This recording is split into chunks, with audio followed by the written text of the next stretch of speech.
Jadi revenue cycle ini adalah siklus pendapatan ya, bagian dari SIA. Nah, kita ketahui bahwasanya siklus SIA itu ada yang pertama revenue cycle, kemudian yang kedua expenditure cycle, kemudian yang ketiga production cycle, ya, yang keempat itu ada financing cycle, dan yang kelima itu adalah general ledger and reporting system. Nah, jadi ada 5 ya, adik-adik sekalian, yang dikatakan dengan subsistem SIA. Nah, ini sering ditanyakan ya, kalau kita bekerja, ya mau bekerja di perusahaan, itu selalu ditanyakan. Nah, jadi revenue cycle itu mulai lingkupnya apa saja? Lingkupnya itu mulai dari penjualan ya, sampai pada penagihan kas. Nah, itu selalu 2 proses itu yang paling sering gitu ya. Jadi penjualan dan penerimaan kas. Kalau udah jual pasti terima kas. Ya, walaupun melalui piutang, begitu ya. Nah, itu. Dan dalam apa ini? Dalam topik ini nantinya ya kan ada 2 proses, ya kan. Prosesnya yang pertama, atau kalau kita mau merancang data flow diagram, itu namanya prosesnya adalah proses order. Nah, itu namanya sales order ya. Proses sales order. Dan yang kedua itu adalah proses pengiriman, shipping proses. Nah, itu ya. Nah, kemudian yang ketiga adalah billing, penagihan, ya, billing proses.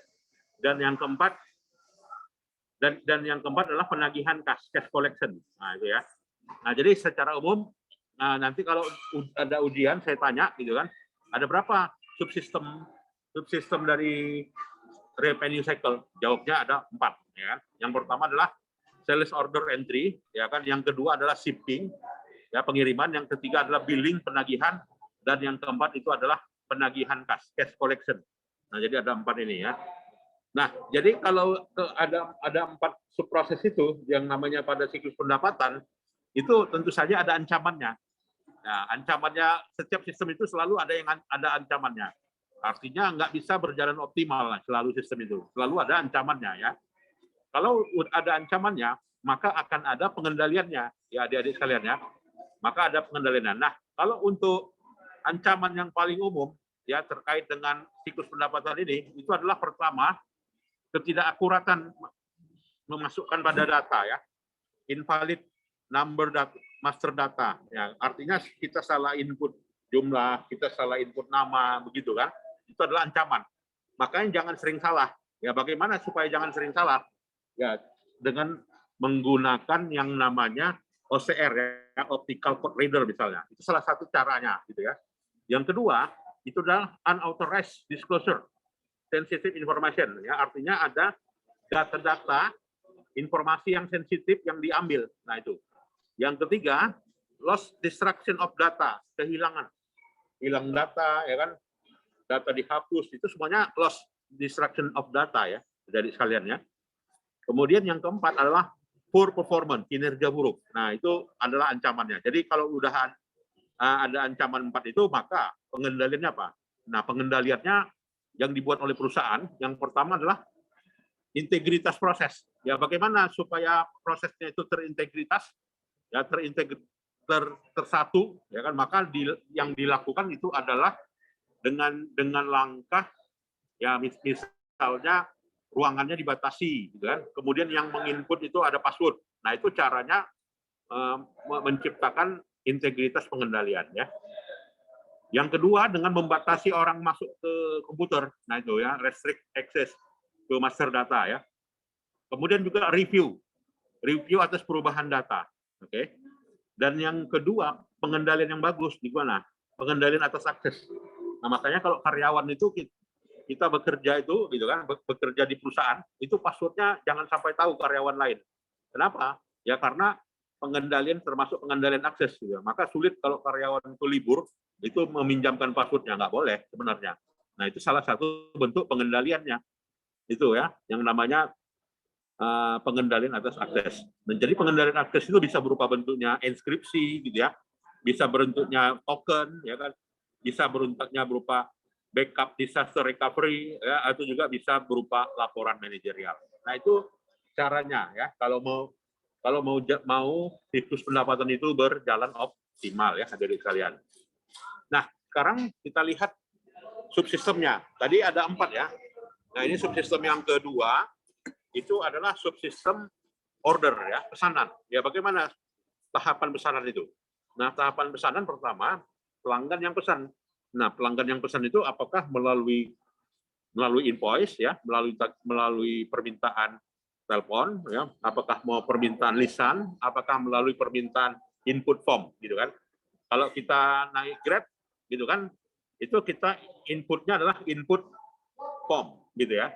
Kalau kita mau pesan lagi duduk di kafe, maka kita pesannya manual, panggil gitu kan. Nah, itu adalah take the customer order. Oke ya. Yang kedua, itu adalah approve customer credit, ya, menyetujui jumlah yang dipinjamkan. Itu ya tahapannya. Yang ketiga, mengecek ketersediaan bahan baku, cek inventory availability, gitu ya. Dan yang kelima itu adalah merespon ya data pelanggan. Nah, di sini. Nah, kemudian juga dalam sales order itu sama juga tadi dengan secara umum. Ada ancamannya dan ada pengendaliannya, gitu kan. Nah, sekarang bagaimana ancamannya itu? Ya, ancamannya pertama inaccurate order, sama tadi ya. Yang kedua invalid order ya, salah yang dipesan. Pesannya 5, tercatatnya 10. Nah, itu dampaknya luar biasa itu. Nah, jangan sering-sering terjadi seperti itu. Karena apa? Itu adalah ancaman ya. Yang ketiga adalah uncollectible account, perkiraan yang tidak tertagih, ya kan? Kemudian yang keempat itu adalah stock out and excess inventory, kehabisan barang, gitu ya.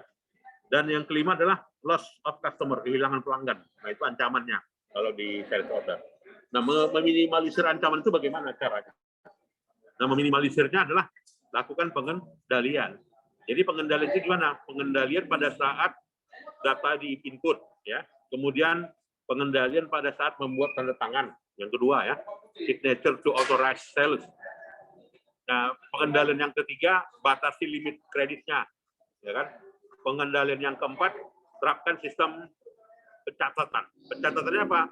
Sistem perpetual diterapkan, ya. Kemudian juga menggunakan barcode, gitu kan? Maka jangan heran sekarang begitu banyaknya orang menggunakan barcode, gitu ya. Barcode itu pun bisa dibuat manual ya. Nah, itu. Kemudian juga sales forecast, ya, lakukan estimasi ya, estimasi atas jumlah penjualan. Nah, itu. Nah, kemudian si proses yang kedua. Nah, proses yang kedua apa saja itu? Nah, proses yang kedua adalah pengiriman dan pengepakan. Nah, itu ya. Jadi pengiriman dan pengepakan, dan yang kedua itu adalah ship order ya, pengiriman. Nah, itu. Kemudian dalam pengiriman itu ada nggak ancamannya? Ada ya. Ancamannya apa? Pertama adalah salah menghitung kuantitas, itu ya. Kemudian dicuri tape, ya. Kemudian juga shipping error, salah kirim, atau juga yang dikirimkan itu kuantitasnya salah, gitu ya.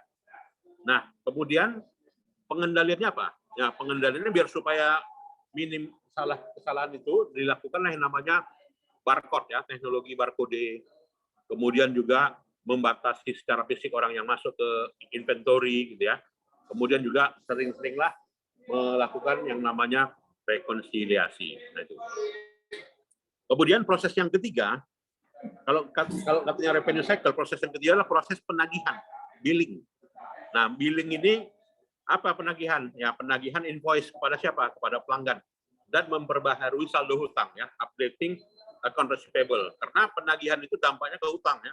Karena nggak semua penjualan itu tunai ya, pasti ada juga penjualannya kredit ya, maka perlu kita memperbaharui saldo hutang ya. Nah, dalam billing itu ada nggak ancamannya? Ada, tetap ada ya. Jadi nggak selamanya lancar aja billing kita tagih orang. Apa ancamannya? Ancamannya adalah failure to bill, salah tagih pelanggan. Nah, ini kalau udah salah tagih itu ancaman ya. Yang kedua, billing error, salah penagihan, salah jumlah. Nah, itu kalau salah jumlah bisa merugikan perusahaan ya kan. Kemudian posting error, salah posting. Dan yang kelima, inaccurate invalid credit memo, kesalahan memo kredit gitu ya. Kemudian juga kontrolnya apa? Nah, kontrolnya pertama lakukan rekonsiliasi ya kan. Yang kedua adalah data entry control ya, pada saat input data pengendalian. Kemudian juga rekonsiliasi, dan yang keempat pemisahan fungsi. Nah, itu ya. Jadi setiap dari proses subsistem dari siklus pendapatan itu selalu ada ancamannya ya, selalu akan ada pengendaliannya. Jadi ancaman itu nggak bisa hilang 100% gitu ya, tapi ancaman itu bisa diminimalisir.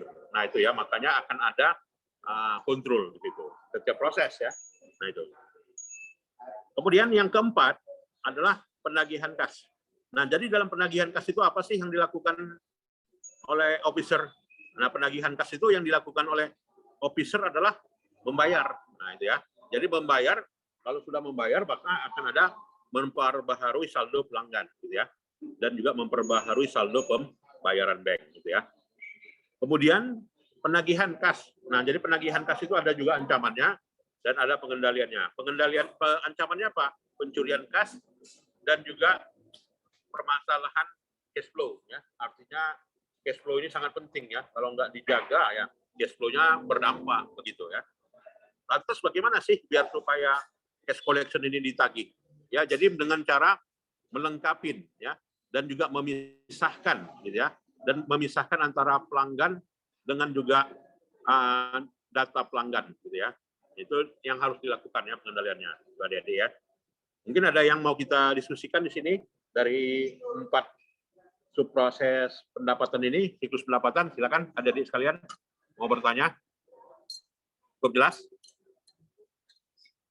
Ya, cukup jelas, ya. Jelas, Pak. Jelas, Pak. Oh, ya, silakan.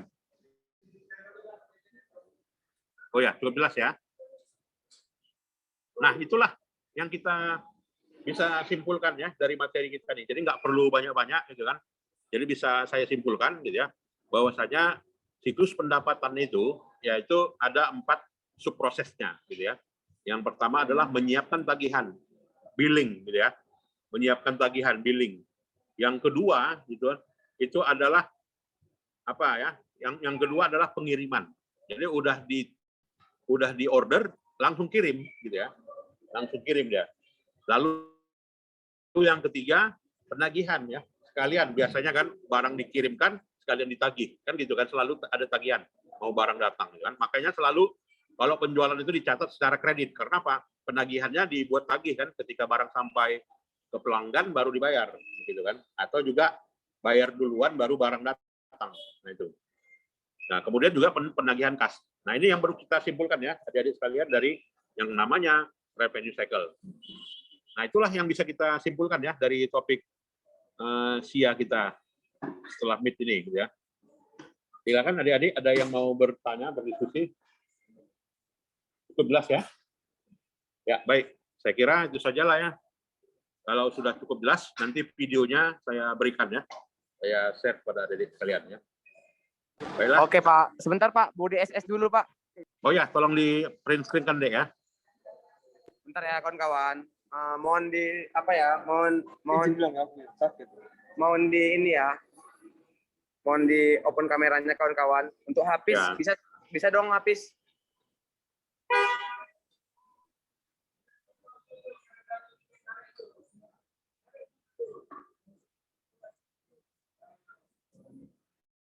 Udah habis, udah di habis. Dikit lagi. Oke. Ya.